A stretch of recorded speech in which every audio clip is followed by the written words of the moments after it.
I'm sitting in the driver's seat. I'm 6 feet tall, and I have the driver's seat all the way down and all the way back. And I'm 6 feet tall, and I feel like a toddler. So there's lots of legroom. You could be like an NBA player and drive this vehicle. Should be no problem. So let me go ahead and pull it back up here so I can reach to the controls. But yeah, you can see the legroom here is good. Everywhere is good. I mean, overall, the comfort of the seat is excellent. The driving position and the steering wheel. Man, is this a really nice soft steering wheel. It has really good thickness in all the places that you would typically grip. Here at the very top is much thinner. It does have the 12 o'clock line right there, which comes in handy. And then the thickness and the softness of the steering wheel, very, very impressive. Feels really good. And it has like a 2-color contrast stitching there in the center. Really nice. It's not overly, like, it doesn't feel like it sticks up too much. It feels comfortable when you're gripping it. Some vehicles have the stitching there in the center, kind of pops up a little bit too rough. This one's nice and smooth, rounded, and of course the 2-color thing looks pretty good. It also has these like sporty designs. So this is literally goes through all the way to the other side. Here, right in here. Basically, it's a open holes, and it kind of has a sporty structure design to it. Once again, very impressive. So here on the left side is the cruise control. So it's relatively simple. You push this one button to set and turn on the system at the same time. So as you're driving, you just press that button, you automatically turned on the system and set it. Now, by default, it'll be the adaptive cruise control with the lane keep assist system, which works fantastic. But if you want to turn off the lane keep assist, you can toggle that on or off here with the mode button. Now, the resume button is the same button. So if you're driving along and you hit the brakes or something and you cancel it, you can cancel it and you can resume it with this button right here. And then you can set right here, and you can change to the speeds as well. Now, here on this side is the volume for the radio. You can change to the audio source here. It'll pop up on the heads-up display. This is the little gear, and these little buttons right here will correspond with the screen. We'll get to that in a minute. Your phone button. He has one phone button to answer and hang up. Prefer 2 buttons, like one dedicated hang up button, but it has one button for both. And then it has this voice recognition system, and it actually understands what you say really good. It has the actual voice recognition system that your words will come out perfectly. It'll actually display on the heads-up display what you said. But it has trouble taking your words and fitting it to the very narrow commands that the system has. So if the vehicle were a little bit more interpretive, as far as like, instead of having very precise commands, it's supposed to be natural speech voice recognition system, and it does understand what you say, but as far as like trying to use it, it's not like you can use it like an AI system. It's more like it recognizes certain commands and nothing more, that kind of thing. So in that sense, it's okay. Now this button, left to right, and then there's a scroll wheel here as well, and this corresponds, depending on what you're doing, mostly for the screen up here. Now it has this boost paddle over here, and this gives you like 10 seconds of like maximum performance the vehicle has. It also, when you have that engaged, it also gives you the maximum regen as well. So it just really, makes the vehicle super duper responsive, but it's only for 10 seconds, The vehicle's already very powerful and very fast, so this is kind of just a novelty. There's no scenarios in which I can envision a person driving this vehicle in which they would, even in the eco type mode, would not have enough power. It's just really, really powerful. Windshield wiper controls are here, and it has an automatic rain sensing system as well, and you can see that little status light showing you that it is activated. So you can turn that off if you want to. by pulling it down. One click up is automatic, and then you can manually go through the wiper system there. Turn signal, of course, is here on the left side. It also has the automatic high beams as well. First thing you'll notice with this gauge cluster is basically a screen, and you notice these little lights right here flashing. There's actually some here on the side. I have them cropped out as well, but basically these are infrared illuminators. You won't see those with your naked eye. The camera's picking them up though, so I'm going to go ahead and cover those up. But basically this has a little camera in here with these illuminators, so they work at day or night, and even if you have like sunglasses on, to keep an eye on your eyes to make sure you're paying attention to the road. There's other cameras in the vehicle as well, and I'll show you that in a few minutes. But so I'm going to go ahead and just cover these lights up so you don't see them anymore. Now, so this area right here, really cool looking design. For one thing, it has the battery percentage there, how many miles you're driving, outside temperature, the time. It also shows the last speed limit sign it passed, the status of the seat belt systems, front and back. It also shows a digital speedometer there in the center, but it also has this little bar right here, which shows the speed. Here on this side is how much power you're using or regenerating. So as you drive, it'll go up, and as you regen by coasting or going down a hill or like braking, that kind of thing, it'll show the status of the regen. So that's the main features. It's not overly too busy. It has relevant information. It looks really good. But if we go ahead and change the view here, I'm going to use a little gear, and I'm going to change the content. And the content, go down here to this first one, and it shows you how much energy you're using, and then in total miles, and then your distance in the most recent trip that you've reset. Let's go back here. Next one will be your what's the status of your distance you can travel. So if you turn off the climate control and you travel really, really light, you can go 270 miles. As it is with the climate control and all that stuff is 241. And then at the very minimum is 135. Now, I'm not sure where that 135 is coming from. I guess if you're like flooring it and it's like frigid cold outside and you're driving really fast on a highway or something like that, I'm not sure where that comes from. I haven't got anywhere close to that low of range. But anyways, it gives you the min, max, and basically what it's estimating. The next one is it basically shows your assist systems here with your lane keep assist system, which works really good, and the adaptive cruise control. And as you drive, it'll show information here. The next one is my favorite. This is the augmented reality. So basically, as you drive, it shows a camera in front of the vehicle. And even that just by itself is really interesting, because as you look away from the road down to the gauges, typically you're taking your eyes off the road. But as you're driving with this system, with the camera in front of you, you're actually still looking at the road. Even when you're looking down, you're briefly looking down at the gauges, you're still looking at the road. So that's pretty interesting. But also the augmented reality part is it overlays the lines on the road. And also, it has a little green bar showing that it sees the information. It sees if there's any vehicles in front of you. And if there is, it puts a little square around them, telling you that the system recognizes that there's a vehicle there. And, it uses the adaptive cruise control to keep a set distance. So, yeah, this is really, really, really good. It's really neat. It's not like essential, but it's a really neat feature.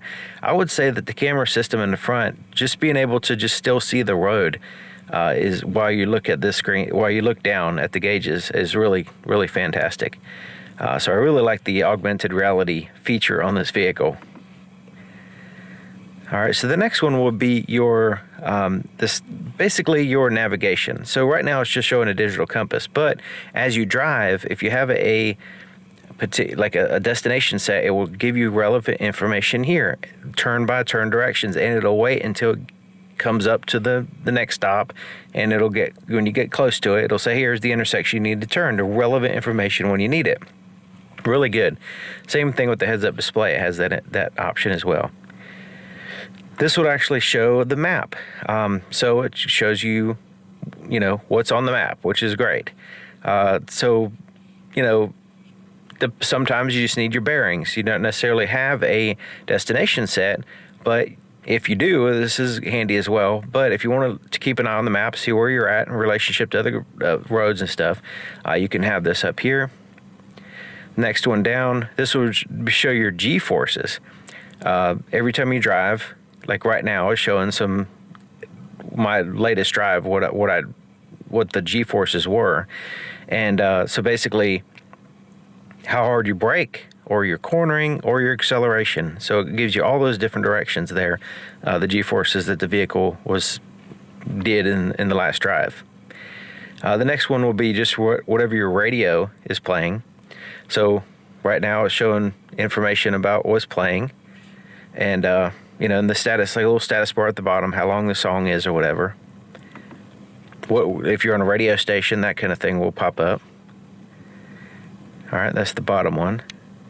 We started off with this one, which is nothing, but you can select the one you want. And I prefer, as far as actual useful driving information, the augmented reality view right here. Now, if we go over to the right, we have different layouts here. So we have that one, and that one. This one gives you an expanded view of the camera. This one's basically kind of more tighter view, more wider view here. And then it's kind of like a little cut off there. Everything's on to one side, and then it leaves the other side open. Just kind of neat, depending on which. I prefer that one, I think. And then the heads-up display is the last one over here, and then we'll scroll from the bottom up. So we'll go down here to the bottom. Scrolling from the bottom up, the first one is reduced view, which is basically just the bottom part and nothing above it really, unless there's a navigation going on. And this is really good at nighttime, because sometimes if there's too much stuff on this heads-up display, it's a little bit bright and it's kind of in the way and distracts you from a dark road, that kind of thing. So this is my default for nighttime. Scrolling up from there, the next one is sport mode, and it basically has this like wings that kind of move as you turn, and there's this little bar that expands when you accelerate. It's kind of interesting. It's not really like practically useful. This also pops up when you press the boost paddle as well, and it gives you like 10 seconds of boost. This just automatically pops up when you see that, when you have that as well. The next one is the assisted view. So this will show basically the status of your lane keep assist system, if there's any vehicles in front of you, and information about that. It's not really super useful. You can get the same information on the screen down here. So and it kind of gets in the way. Sometimes it just extends up a little bit too high on the windshield. So I don't really prefer that one very much. The directional view is very, very good when you have the navigation going. So default will just be a compass, but when you have the navigation started, it actually tells you how far to the next intersection that you have to turn. And when it gets close to the intersection, it will display the map up here and show you precisely when to turn. This is very useful because it tells you right when you get to the actual intersection. It doesn't display it all the time. It doesn't get in your way, but right when you're about to turn, it shows you to make sure that you're taking the right turn, or whatever, exit, or whatever the case may be. The next one going up is the standard view, which is basically kind of like the reduced view in a way, but just looks a little bit different. But it's still good. It's either this one or the reduced view would be fine at nighttime. But the clarity of the image and the amount of information, all that stuff is excellent. Now you can, when you press the phone, the actual audio button here, it will give you the ability. It pops up a little menu here, and you can change your audio source here. So there's other things that kind of pop up on the screen when you need it to. It looks really good. Once again, clear. It has decent colors. It's just basically having like a really high resolution screen right here on the windshield. And so yeah, and to my eyes, it's very crisp, always very clear. You just adjust the height and everything for your eyes and your seating position, and it works really well overall. Now you'll notice these little buttons right here. So this button right here, when you press that, and there's also a button here to go into the settings for the light, and there's the settings for the seat. When you press that, it pops up here on the screen. And so you have the driver, climate seat controls will be your 3-stage heated seat. You also have the heated steering wheel, 3-stage heated steering wheel, passenger 3-stage heated seat as well. So it's kind of like a shortcut to that particular setting. And same thing with here. When you hit that button, it pops up the lighting, exterior lighting settings. So you know, they're handy because they're right there with the rest of the controls. So that's really convenient. So typically you would just kind of cycle through headlights on or automatic, and then you can turn them off there. But the parking lights have to be turned on here on this system. You also have this shortcut here for vehicle settings. Hit that and it pops up here. Driver assistance, the lane departure warning system. And the lane departure warning system is good. It doesn't bug you or anything. It does a pretty good job. It actually illuminates these little lights right on here on the steering wheel. It also vibrates the steering wheel. And depending on, you know, your scenario, it might beep at you too. But it's not, it doesn't really bug you. It does a really good job. And then you can turn on these iconic sounds. Sounds kind of funny when you're driving. I guess it's kind of neat to be able to hear some sound when you hit the accelerator. When you're just kind of cruising, you don't hear it. When you hit the accelerator, you have like a little bit of a electronic sound. Not really a fan of it, but you know, I see it like if you're used to a gas car and you want to have some sounds when you accelerate, I guess you can have that, but you have that. It kind of sounds better than other vehicles anyway. And then drive off support. So this would be if you're on slippery surfaces, ice, snow, something like that, and you want to accelerate, ease off your initial drive off. You can engage that to make it a little bit safer so you don't slip tires, that kind of thing. And also you can go in your charging settings here. Now, so that's another quick access button, and it's appropriately placed to where you can go into different settings quickly without having to go through and hit the button and go through all these different submenus to get to that particular topic. So I like the way they designed that. So the main screen over here is a touchscreen. So you can make different selections here on the screen, but you can also use the scroll wheel and the shortcuts down on the console, which can be very convenient. But sometimes you just want to, you know, just touch the screen and get it over with, you know. But being able to use this little dial down here and the crystal dial and the little shortcut buttons around it, it's really handy. So you have like these little widgets right here that you can quickly go to stuff here on the left. But you'll notice that it has these little icons down here, and this is where you can go in and get to the main features. There's also shortcuts swiping from the top. You can go to these shortcuts here as well. There's also the push buttons around the dial. So the home button takes us home, and then we can go to media and show the different devices here. So right now I don't have my phone paired to the system right now, but it's showing. And then you can go, let's go back to the media. There's the different audio sources, presets for different audio. This could be AM, FM, or satellite radio, but you notice there's no AM. And part of the reason why is because the some EVs have a RF signature which interferes with AM radio. So that's my guess on why they don't have AM radio here. It's just FM satellite radio. All right, let's go back out of that. All right, the telephone, well, you can connect that there. Navigation, you notice is all these little icons right here are the same, very similar shortcuts down here next to the dial. So the navigation map, you can scroll in and out and get your bearings, see what you're doing around here. You can also put in a destination and recent destinations, my destinations, different ones you saved. You can also have the voice recognition system is kind of primitive. I mean, for the, you know, this is basically the same type of, you know, set command type system that you have to say stuff, but it does work okay. It does recognize what you say very well, but there's not that, the actual commands are more limited. All right. There's the phone. Now right here, so there's the radio, the audio, navigation, climate control is here. So this is where you can, you know, adjust the fan speed, where you want the air to blow. And it has the driver and passenger separate. You have individual settings here. You have preconditioning settings, so you can set it up to where it'll like precondition the vehicle before you leave for work, that kind of thing. Right here is your all apps, and you can set it, it's separated by infotainment or vehicle.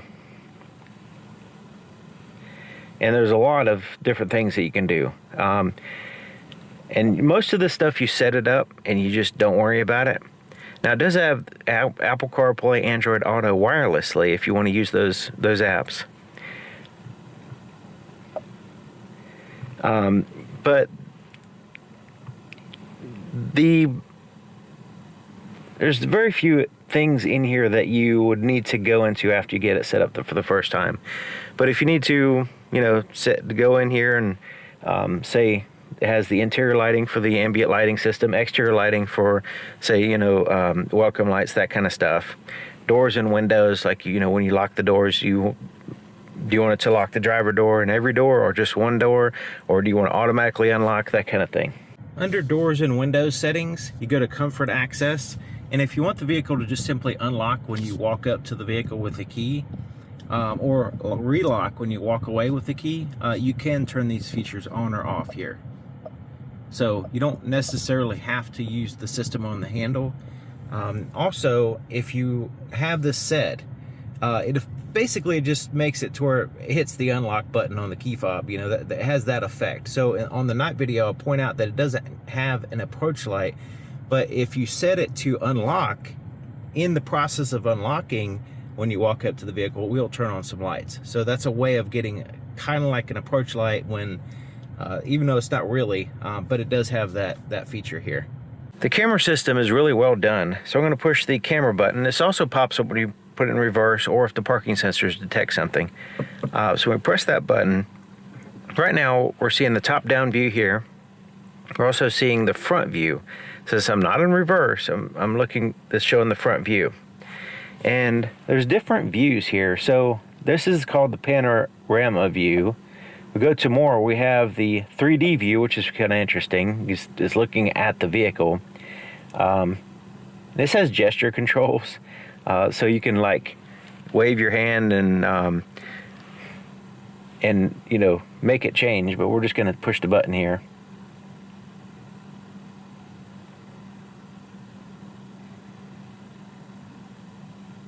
So you can see the different views there. It also has a car wash view, so you can keep an eye on the front as you're pulling into a car wash. It's kind of neat. Camera cleaning, so you can push that to clean the cameras, obviously. And then you have your different settings here.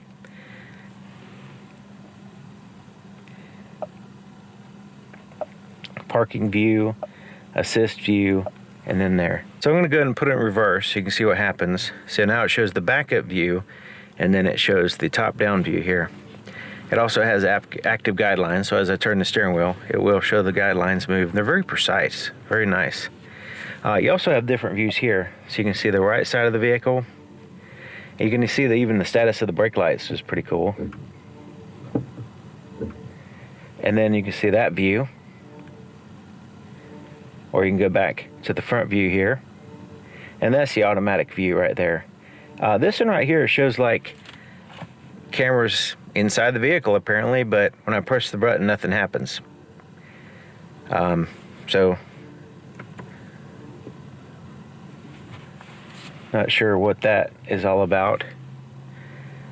Can't get it to display anything here, like, you know, keep an eye on your back seat drivers or something like that. But this is pretty cool. You can see right there on the side and get a general idea where you are next to a curve. If it was a little bit closer, you can really keep an eye on the tires a little bit better. There's the view. Now you can see the camera position is when I talk about the position of the rear view, the cameras, no matter where they are, there's always a way you can do it that's better, right? So looking at this view right here, you're looking at the car. It's put it in a position to where it's not integrated into the design of the vehicle, and so it's kind of tucked in there to the tag. So it's basically just you're seeing, you know, where you have limitations there. It's still fine, it still works fine, and the resolution's all that good, but I think the actual placement of the camera could be a little bit better.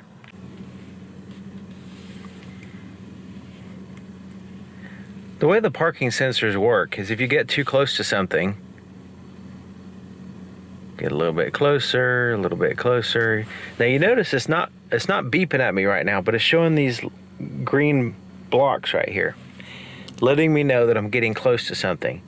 And they will be anywhere that there's an object, basically. So as they get closer, they're green, then they start turning yellow, and then like an amber color,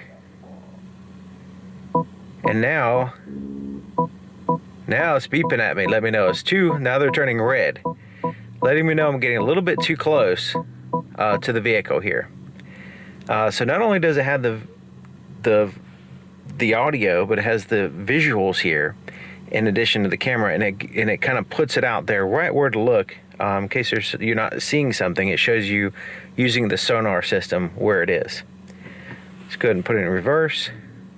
So now we can back up. We still have these indicators here as we're going in reverse, just in case, especially if there's something on the side of the vehicle. So like right there, showing it's recognizing that little thing right there. So if there's something on the side of the vehicle and I turn the steering wheel in that direction, we don't want the front wheels to hit it. So even it keeps an eye on the side, front, and back, even if you're backing out or going forward. So it's like a full 360 camera system, but also a sensor system. When you pull into a parking spot, like I am kind of crooked right now, you'll see that it has an estimated area in which the doors swing out. So right in there, it shows a little shadow where the door is going to swing out. So you can get a general idea of where you are in relationship to other things, and if you have enough room to open up the doors. So I think that's a really nice touch. So there's touch sensitive buttons down here. And this is for the front and rear defrosters, four-way flashers. But you notice these buttons right here, these little buttons. And basically what they are, the vents are actually hidden. I don't know if you noticed that. It's very, very little vent. You can see it right there, there's a vent. And then right in here, there's airflow coming out of this area here. So you can they're kind of well hidden. And how you adjust them is you can open and close them with these buttons here. So 0 will be no air, 1 will be full air. And you can choose the degree of the amount of air that comes out. To adjust the aim, there's these little little knobs. So you can go up, down, and left and right, and they're rubberized as well.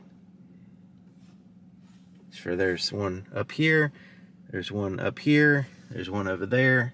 So just below the vent is where the adjustment is. So they hide the vent, and then you can still adjust it. It's just less, it's just kind of more subtle way of doing it. Instead of having this huge vent that you grab and move around. Thought that was a pretty cool way of doing it. So there is some phone chargers here. Now my phone with the case doesn't fit in here. So let me grab my phone so you can see what I'm talking about. With the case, it probably won't charge with the case anyway because I have kind of a thick case, but it won't lay flat. So I think this is a S23. So yeah, like a little fan starts to come on and it tries to do it, but it's just too much space. It's not laying flat. But yeah, I think if this was a little bit bigger, I think it would work better. But it has two places anyway. Then there's the cup holders here and two USB ports. They're kind of hidden, so looking from this view, you don't see the USB ports. You kind of have to look over like that to see there's two USB-C ports here. And here's the nice crystal dial. and there's some shortcuts here. Volume for the radio, and you can press down to mute it. Now the only issue with this is it's very smooth, so as you're scrolling it, it's kind of hard to scroll it without putting pressure on it, and when you put pressure on it, you might sometimes accidentally press that button. You can also change to the tracks here. We saw this button here. This is for the parking camera system, and also the parking assist system as well. Now, this is the shifter. So to start and stop the vehicle, like start it up, you push that button. To stop it, actually, you could just get out of the vehicle because it just turns off automatically. As a matter of fact, it's hard to keep on. So if I just open the door and start to get out, it basically just automatically turns off. So filming this vehicle is kind of hard because sometimes there's some shots I want to get when I open the door and get out and get some shots. Well, I can't because it shuts the vehicle off. So there's some of the shots I'm not able to get. But anyways, you know, that's just how you start it. This is the actual shifter. So you pull it all the way down for drive. You pull it again for braking. So this is where if you're going down a hill, you need significant engine braking. You can use that feature. Pull it down again, it goes back into drive. Pull it forward just gently, goes into neutral. And then pushing it all the way forward will be your reverse.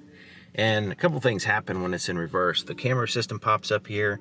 Parking sensors pop up. So everything's really ready to go as far as that goes. Now the parking sensors work great.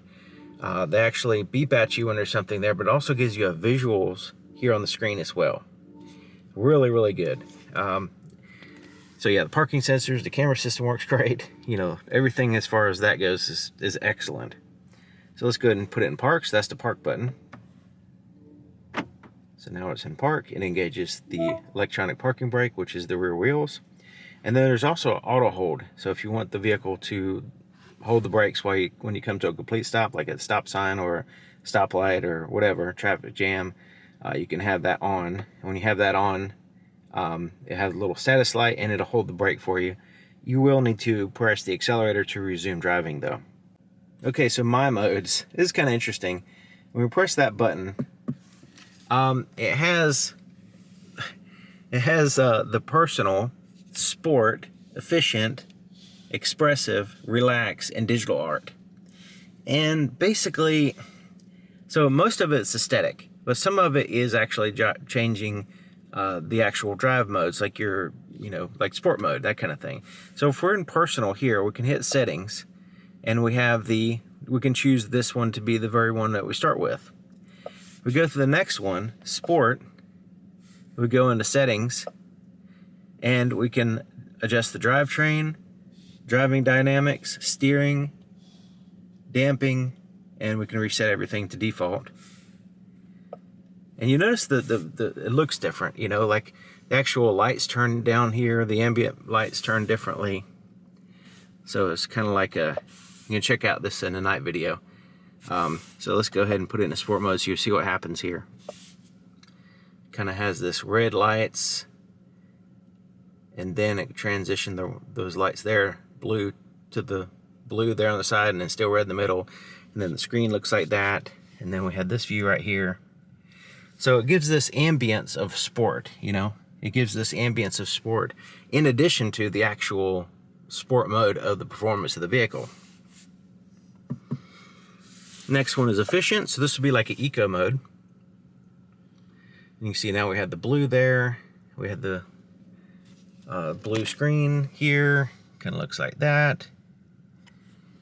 And in efficient, we have the settings, and we can have efficient visibility functions and efficient climate control. We can turn those on or off. And you see it says activate maximum range. So we can hit that to activate maximum range. It's really going to cut back on performance and a bunch of different things, and climate control and all that stuff, but it will give you the maximum range if we need it. Expressive. So this is kind of neat. So we have like these lights here, and then we have that view there, and then this changes to that look. We have these active lights kind of cycling through. Kind of neat. So, and this was just aesthetic. Like there's no like performance changes or anything. And then we hit the settings here. we can choose whether we want the sun protection to open up or stay closed or whatever. And in my case, I set it to no change. Next one will be relax. And then the lights here change to a more relaxing, I guess, look. We have the relaxing image here, and the gauges are relaxing, I guess. Settings on that: sun protection, climate control, and smart mode. So, or start mode. If you want this to be the starting mode that you start with, is what it means. All right, digital art is pretty interesting. So right now it's making sure that the windows are open. The back shade just opened up. We have these purple lights everywhere. We have that cool looking design there.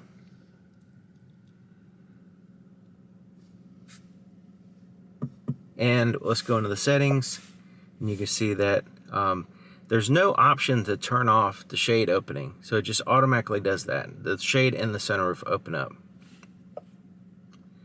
And there's also this thing where it has like the artist talking. You can hit that and hear them talk about their design choices, that kind of thing. So yeah, so the My modes is not like drive modes necessarily. It's more aesthetic, a little bit of drive mode and a lot of aesthetic, you know. So it's kind of cool blend of both. All right, so this armrest right here is very soft, comfortable. This is harder, but this is soft right here. That's where my arm rests. Most of the time, this really isn't really a factor being hard. But yeah, unless you're like super tall and have the seat way back. And this opens up, press that button. These open up like so, and there's a felt lined compartment. Get my business cards out of the way. And there's a little light, 12-volt power supply. And a little place to put some coins or quarters right here. And it has a little rubber bottom as well. But not super huge compartment. And this can kind of like serve as a property line, so if you want to share it with the passenger, you can. And you just tell them not to go over the line. The rearview mirror is an auto dim rearview mirror. It has the HomeLink garage door opener controls on the bottom, and it's auto dimming right now because I have the shade over the light sensor. And so it's auto dimming. This side mirror over here is auto dimming. But the one on the right is not auto dimming. It's just the one here on the left. Up here, there is some interior lights. So when you press that button there, it just has like a reading light. It's very dim, just shines in your lap. It's kind of good, especially if you don't want to get blinded while you're driving. There's also these little ambient lights right here as well. Work really good. There's a light there. And then there's a shortcut here to go into the interior light settings. And this is where you can change your ambient lights, the reading lights, have the lights to open with the door, and then the interior cockpit brightness at night. So if you're sensitive to bright lights at night, you can take that right on down, including turning things off. So it's, you don't have to have any of these extra lights. You can also turn them dim, or you can have them bright, however you want. And here's the other camera. Remember I said there was more cameras in the vehicle? This camera is for gesture controls. So it keeps an eye on this area right here. And so one of them is you can go like this and adjust the volume. You can go to the left, down, or up. And so there's different ones. You can swipe different things away. I'm not exactly sure. I hadn't practiced, all the different gestures, but basically, depending on what screen and what you're doing, you can use gesture controls to control the screen without touching anything, which is kind of cool. Especially considering you're getting fingerprints on all this gloss black. So if you don't want to touch anything, you can use the gesture controls. You just got to practice them. And that's the camera that keeps an eye on this area down here. It's kind of weirdly angled, but apparently that's the area in which you can see. I guess it keeps on the driveway too. I'm sure that's part of it too. Roadside assistance is up here as well. The visors are a vinyl type material. The headliner is a cloth black. So they match in color, but this is a different material here. Easier to clean material, especially since you're touching it. There's a little clip here.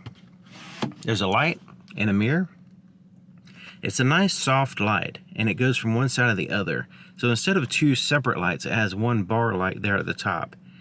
So at nighttime, it's not overly bright, it's not going to blind you, and it gives you a nice soft light on your face, not harsh, bright, you know, light on your face. And it's not on just one side where you have shadows on your face. So it's all the way across. Well, really well done. It does not slide or anything like that, so the coverage over here is okay, but you got some places there where the sun can come in. Basically the same thing on the other side. Okay, so this is I keep referring it to as a sunroof, but it's actually just a glass roof. You know, there's no ability to open it or tilt it or anything like that. But it does have a shade, and you can control the shade right here. So press that button, and you can close it, and it covers, it blocks like 99% of the light. Sometimes you can see a little bit shining through this material, but it is a nice power shade. You can do it halfway, or you can have it all the way. Looking at the visibility here in the back, it has a big back glass. The pillar is a little bit wide there, but it's not really a big deal. This pillar is a little wide. It has a shade. Let me go ahead and open the shade. See what that looks like. It doesn't really cause a big problem as far as visibility during the day. I can see where it could be an issue at nighttime though. But it does have the really good camera system, blind spot detection system, parking sensors, rear cross traffic alert, all kinds of safety features, technology and stuff to help you drive the vehicle safely. And to me, it hasn't really been an issue. Just kind of looking out the side mirrors, looking out the rearview mirror, looking out over my shoulder, that kind of thing. It's been no problem driving the vehicle as far as that goes. The way this vehicle is, it doesn't matter if you're in sport mode or not, you can still have a ridiculous amount of acceleration.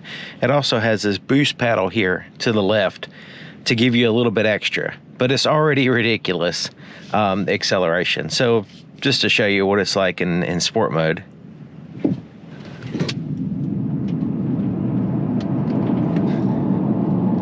It just launches like crazy.